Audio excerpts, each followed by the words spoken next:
Look at that corner of your room. There's a guitar with two missing strings, a stack of half-read books on urban gardening, a folder on your desktop titled App Idea that hasn't been opened since 2023. You look at those things and you feel it, don't you? That heavy, cold lump in your chest. Shame. Society has plenty of labels for you. Flaky. Unfocused. A dabbler. They tell you that you lack grit. They warn you that if you don't pick a lane soon, you're going to end up at the end of your life with nothing to show for it but a collection of expensive hobbies and a resume that looks like a ransom note. Jack of all trades, master of none, they say, but they always stop the quote there. They leave out the sting in the tail. The full phrase is, a jack of all trades is a master of none, but oftentimes better than a master of one. Today, I'm going to show you why your chaos is actually a survival mechanism. You aren't failing to specialize. You are building a rare, high-level cognitive architecture known as the M-shaped mind. And in a world that is changing faster than we can blink, your distraction is actually your greatest competitive advantage. The lie of the mile-deep hole. For the last 100 years, we lived in what psychologists call a kind learning environment. Think of golf. The rules stay the same. The grass is cut the same way. If you practice your swing for 10,000 hours, you win.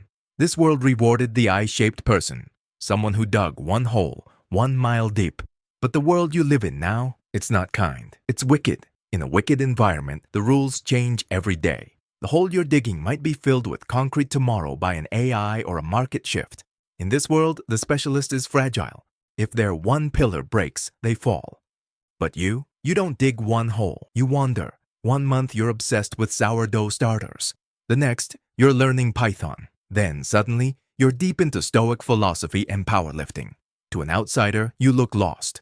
But your brain is doing something brilliant.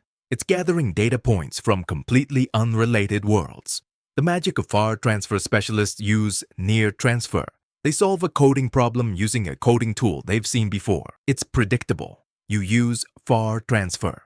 You take a concept from the way a beehive is structured and apply it to a team management problem at your office. You take the rhythm of a song you learned on that dusty guitar and use it to paste the marketing copy you're writing. You aren't just learning skills. You are building a synthesis. You see the invisible bridges between worlds that specialists don't even know exist. You aren't just a worker. You are a translator of reality. The psyche pivot, the geometry of hope. Here is where the shame usually wins. You look at your peers. Your best friend from high school is now a senior VP. They stayed in one lane. They have the title. They have linear progress. Meanwhile, you feel like you're constantly back at the starting line because you just switched tracks again. You feel behind. But here is the psyche pivot. You aren't behind because you aren't running their race. You are building an M-shaped life. An M-shaped person has multiple pillars of deep expertise. But here is the secret. You cannot build all the pillars at once. The reason you feel burned out isn't that you have too many interests. It's that you're trying to build the whole M in a single weekend. You try to start a YouTube channel, learn French, and get a promotion all at once. The structure collapses. The power of seasons. The most successful polymaths in history didn't do everything at once. They practice serial mastery. Think of your life in seasons. The season of the foundation. Maybe your 20s were about the job. You built the pillar of financial stability. The season of the soul. Your 30s become about that dormant interest in psychology or art. The season of the synthesis. Your 40s are where those pillars finally connect. I knew a man who felt like a failure at 50. He had been a mechanic, then a teacher, then a hobbyist coder. He felt scattered. Then he started a company that designed educational software for trade schools. Suddenly, the mechanic pillar, the teacher pillar, and the coder pillar joined together. He didn't find success despite his diversions. He found it because of them. He was the only person in the room who spoke all 3 languages. Your evolutionary insurance policy. There is one final reason your brain won't let you settle down. It's called redundancy. In nature, redundancy is life. An elephant has multiple copies of cancer-fighting genes. If one fails, the others step up.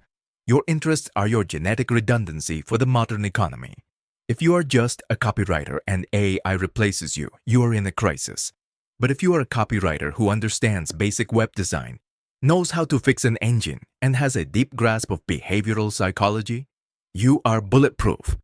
You have a safety net of skills that ensures you can pivot while the specialist is still mourning their lost career. You haven't been wasting time. You have been engaging in strategic adaptability. Stop apologizing. So, the next time you look at that graveyard of hobbies, I want you to change your perspective. Those aren't failed projects. Those were semesters. You were attending the University of You. You were gathering the raw materials for a future that hasn't arrived yet, but one that only you will be equipped to handle. The world is getting faster. It's getting weirder. It's getting more wicked. The people who will lead us into that future aren't the ones who stayed in their lane. It's the ones who were brave enough to cross the grass. It's the ones with the M-shaped minds. You are the bridge. Stop trying to be the pillar. If this resonated with you, if you felt that dilettante shame and you're ready to put it down, drop a done in the comments. Let's see how many of us multipotentialites are actually out there. And if you want to learn how to structure your seasons so you actually finish what you start, subscribe. Join our community. Master your mind, pivot your life.